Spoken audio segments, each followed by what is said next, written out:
একটা সময় Bangladesh test cricket নিয়ে ছিল বিস্তর অভিযোগ, তবে ক্যাপ্টেন্সির আর্মব্যান্ড নাজমুল শান্তর হাতে ওঠার পরপরই সেখানে আসতে শুরু করেছে পরিবর্তন।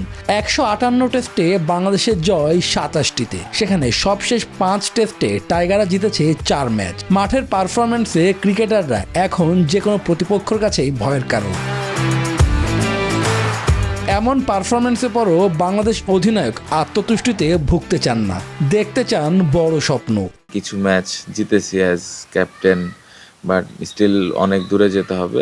যেহেতু খেলতেছি, খেলাটা কন্টিনিউ করতে চাই, দলের হয়ে ভালোভাবে কন্ট্রিবিউট করতে চাই, ক্যাপ্টেন হিসেবে কন্ট্রিবিউট করতে চাই। বাট আমি মনে করি যে যতটুকু সাফল্য পেয়েছি এটা স্টিল এনাফ না, এখান থেকে আরও সামনের দিকে যেতে হবে।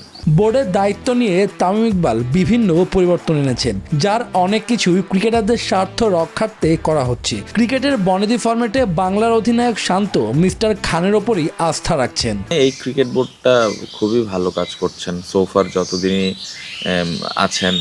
প্লেয়াররা ওই রেসপেক্টের জায়গাটাই আমার মনে হয় ফেরত পাচ্ছে, এবং প্লেয়াররা ওই গুরুত্বটা পাচ্ছে সব জায়গায়, তাদেরকে ওই ইম্পর্টেন্সটুকু দেওয়া হচ্ছে।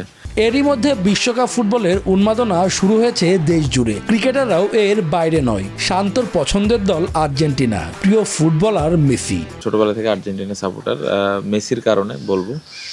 পাশাপাশি আর্জেন্টিনার দলটাও ভালো, সো খুবই এক্সাইটেড এবছরের ওয়ার্ল্ড কাপ নিয়ে। আশা করবো যে বছরও ভালো রেজাল্ট করবে।